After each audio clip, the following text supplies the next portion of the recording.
Assalamualaikum dan hai, saya ingin menerangkan tentang kaedah-kaedah mengumpulkan data.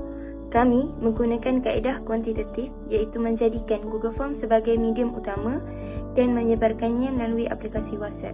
Kami memperoleh 80 responden dan mengambil masa selama tempoh 3 minggu. Rata-rata responden kami terdiri daripada pelajar Universiti Utara Malaysia. Saya akan membentangkan slide ini yang memaparkan tentang bukti-bukti perbincangan semasa menyelesaikan tugasan perkumpulan ini. Perbincangan ini telah dilakukan melalui dua platform iaitu secara offline dan online. Di slide ini saya telah sertakan contoh sesi perbincangan. Bagi platform online, perbincangan dilakukan dalam media seperti WhatsApp dan Google Meet. Di platform itu kami berkomunikasi dan mengutarakan pendapat masing-masing berkaitan tugasan ini.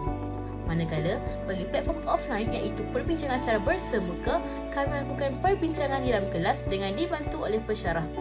Perbincangan secara bersemuka lebih efektif dengan adanya pemandangan masing-masing dengan lebih cepat. Saya akan meneruskan pembentangan bagi bahagian laman web yang kumpulan kami gunakan. Bagi mendapatkan maklumat lengkap lagi terkini mengenai topik isu kerumunan ini, kumpulan kami telah melayari beberapa laman website antaranya ialah google.com dan beritaharian.com.my. Melalui laman web google.com, kami telah mendapatkan maklumat seperti faktor, punca, langkah serta kesan berlakunya masalah kemurungan dalam kalangan masyarakat. Bukan itu sahaja, laman sesawan seperti beritaharian.com.my turut kami gunakan bagi mendapatkan perkembangan mengenai isu-isu semasa berkaitan kes kemurungan di Malaysia serta tindakan yang diambil oleh kerajaan serta orang ramai bagi menangani isu ini. Kita telah menyediakan beberapa soalan tentang isu kemurungan untuk sesi soal solider. Soalan tersebut dibahagi kepada beberapa bahagian. Bahagian pertama ialah ujian saringan kesihatan mental. Soalan 1 pada bahagian ini ialah saya rasa hidup ini tidak bererti lagi. Soalan 2 ialah saya rasa diri saya tidak berharga. Soalan 3 ialah saya rasa tidak bersemangat untuk memulakan sesuatu keadaan. Dan soalan terakhir ialah saya seolah-olah tidak dapat mengalami perasaan positif sama sekali. Soalan bagi bahagian kedua berkaitan dengan tanda-tanda kemurungan. Soalan pertama ialah kurang tumpuan dan daya ingatan merupakan tanda kemurungan. Dan soalan kedua ialah mudah letih, pening dan tidak bermaya merupakan tanda kemurungan. Soalan ketiga ialah tidak sering terganggu merupakan tanda kemurungan. Dan soalan terakhir ialah perasaan sedih yang berlarutan merupakan tanda kemurungan. Selain itu, kita juga menggunakan soalan untuk menaji faktor kemurungan dalam kalangan masyarakat. Soalan yang dibina ialah masalah rumah tangga merupakan faktor kemurungan dalam kalangan masyarakat. Penyakit kronik merupakan faktor kemurungan dalam masyarakat. Tekanan dalam belajar merupakan faktor kemurungan dalam kalangan masyarakat. Dan pengaruh rakan sebaya yang negatif merupakan faktor kemurungan dalam kalangan masyarakat. Kita juga menyediakan soalan tentang kesan kemurungan. Soalan-soalan tersebut ialah kesan kemurungan termasuk perubahan dalam percakapan seperti suara sayu. Bertindak secara terburu-buru merupakan kesan kemurungan. Kemurungan menyebabkan seseorang bersikap pasif dan suka untuk berkomunikasi dengan orang ramai. Kita juga menyediakan soalan untuk mendapat maklumat tentang cara-cara mengatasi kemurungan. Soalan pertama adalah cara mengatasi kemurungan ialah menukarkan gaya hidup sehat seperti melakukan aktiviti senaman. Soalan kedua adalah cara mengatasi kemurungan ialah perbanyakkan aktiviti sosial seperti bergaul dengan masyarakat. Soalan ketiga adalah cara mengatasi kemurungan ialah dapatkan bantuan profesional seperti kaunselor. Dan soalan terakhir adalah cara mengatasi kemurungan ialah menjauhkan diri daripada alkohol dan dadah. Di samping itu, kita juga menyediakan soalan untuk sesi interview. Soalan pertama adalah bolehkah tuan atau puan menerangkan maksud kemurungan dengan lebih mendalam? Soalan kedua adalah pada pendapat anda, apakah faktor yang menyebabkan kemurungan dalam masyarakat kini?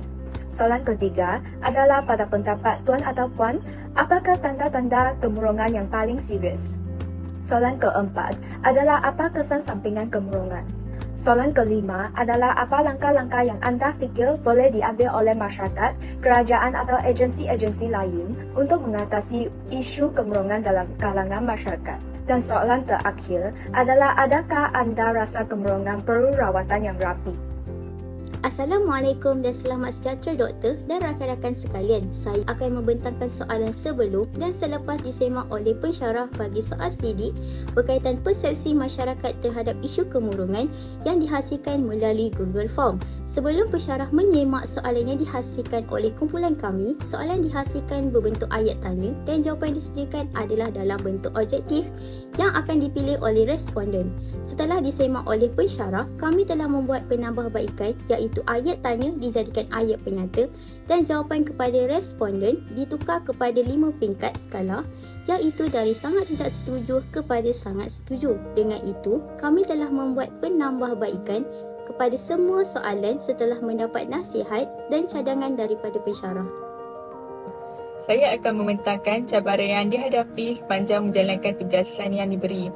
Antara cabaran tersebut adalah kekangan masa dalam kalangan ahli kumpulan, di mana kami tidak dapat berkumpul secara bersemuka. Yang kedua adalah masalah cabaran internet.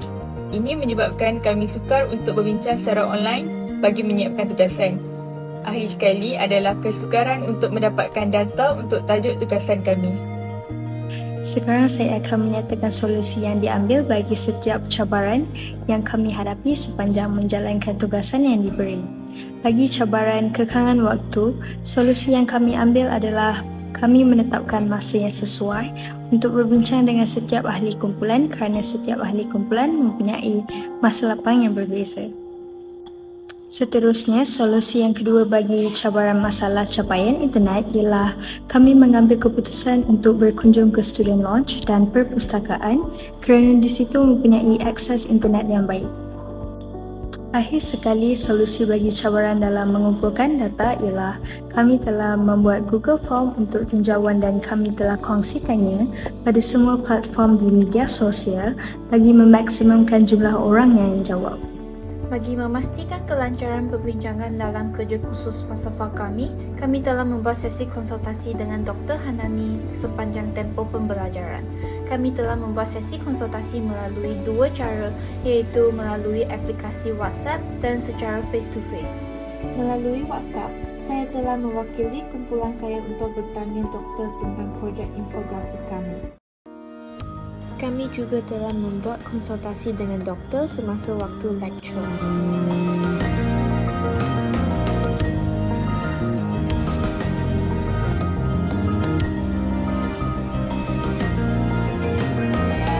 Hai, untuk saya telah menemui sebanyak 3 orang iaitu Cikgu Ramla, seorang guru kaunseling di SMK Columbia Melajam.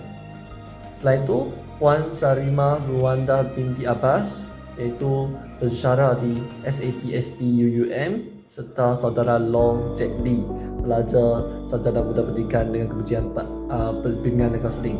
Saya akan berkongsi tentang peranan setiap ahli kumpulan saya. Peranan ahli kumpulan yang pertama iaitu Fatihah. Beliau mengemukakan segala bukti sesi perbincangan, manakala N menyediakan pelbagai soalan untuk sesi soal selidik dan juga temu duga. Dan bagi Aisyah pula, beliau mendapatkan laman sesawang yang berkaitan dengan kajian ini bagi mendapatkan maklumat. Peranan Merdiana, beliau merekodkan kaedah-kaedah untuk mengumpulkan data. Bagi Huichi, peranan beliau menyediakan bukti-bukti konsultasi bersama pensyarah maupun dengan ahli kumpulan. Bagi Sofia pula, peranan beliau ialah merekodkan solusi yang diambil bagi menyiapkan tugasan. Peranan Lim ialah menemu bual dan mengumpul maklumat daripada temu bual tersebut yang banyak membantu dalam kajian ini. Manakala peranan Amirah pula mengemukakan segala cabaran dalam menyiapkan tugasan ini. Dan peranan Insyirah ialah mengemas jenis soalan sebelum dan selepas disemak oleh pensyarah. Sekian, terima kasih.